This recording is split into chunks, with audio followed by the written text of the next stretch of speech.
Di salah satu sudut kota Yogyakarta, berdiri bangunan tua bergaya kolonial bernama Hotel Tirtanegara.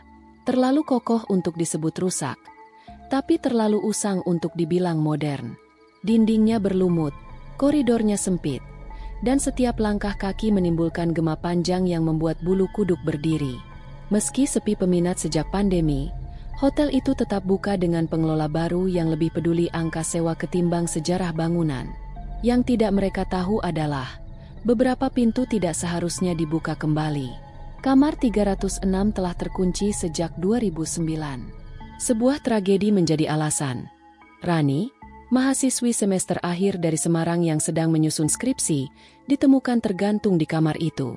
Ia datang untuk penelitian tentang bangunan tua. Ironisnya, ia malah menjadi bagian dari sejarah bangunan itu sendiri. Kasusnya dianggap bunuh diri, tapi beberapa staf lama tahu, ada sesuatu yang tidak dijelaskan secara publik. Saat itu, CCTV menunjukkan Rani masuk sendirian pukul 21.44. Tapi suara aneh mulai terdengar dari dalam sekitar pukul 23. Suara tawa perempuan, diselingi isakan dan bunyi kursi yang diseret. Ketika petugas mencoba memanggilnya keesokan harinya, tidak ada jawaban.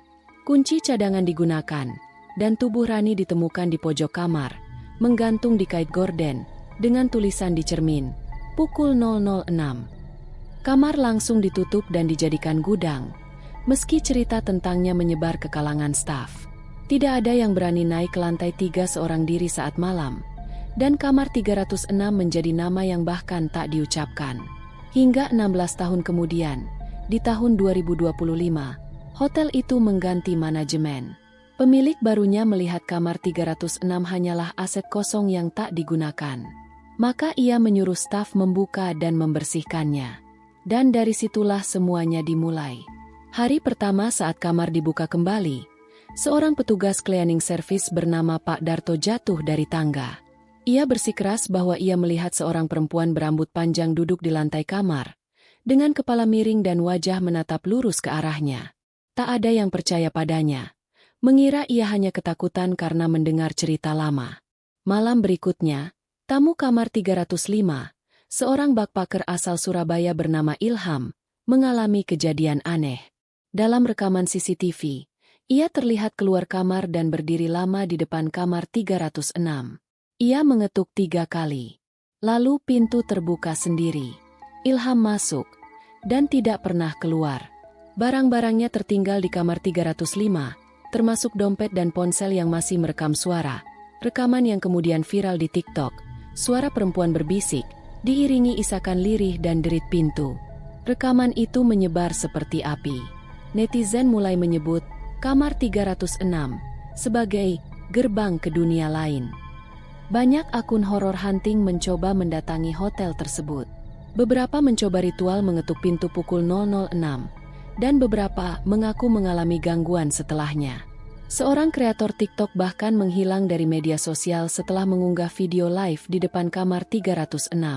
Akun dan semua kontennya mendadak hilang tanpa jejak, dan keluarganya menolak memberi keterangan apapun.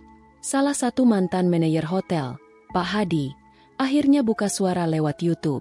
Ia menceritakan sejarah bangunan tersebut. Sebelum menjadi hotel, bangunan itu adalah rumah sakit Belanda. Di lantai 3, dulunya ada ruang isolasi bagi pasien gangguan jiwa. Salah satu pasien terkenal adalah seorang perempuan keturunan Belanda Jawa bernama Elsa de Vries. Elsa dikenal sering meracau, menulis pesan di cermin dengan darahnya sendiri, dan berbicara dengan entitas yang tak terlihat. Ia selalu menyebut pukul 00.06 sebagai waktu terlarang, waktu di mana pintu antara dunia kita dan dunia mereka terbuka. Elsa ditemukan meninggal pada tahun 1928 dengan cara yang sama seperti Rani, tergantung di pojok ruangan, menghadap ke cermin. Lalu siapa yang membuka kembali kamar itu? Mengapa sejarah yang berulang ini selalu terjadi di kamar yang sama? Semakin hari, kisah kamar 306 berubah menjadi legenda. Tapi tidak semua legenda mengada-ada. Beberapa staf hotel mengaku sering mencium bau anyir dan melati di lorong meski tak ada bunga sama sekali. Ada yang melihat bayangan perempuan di CCTV padahal koridor kosong. Bahkan ada tamu dari Malaysia yang kabur pukul 3 pagi karena mendengar suara ketukan di jendela lantai 3. Padahal kamar itu tidak memiliki balkon. Seorang tamu lain yang nekat menginap di kamar 305 mengaku mendengar suara berbisik setiap malam. Ia merekamnya, dan dalam rekaman terdengar suara yang mengatakan, "Jangan ketuk. Kalau tidak siap melihat dirimu sendiri. Jangan ketuk. Kalau kamu bukan yang dipanggil."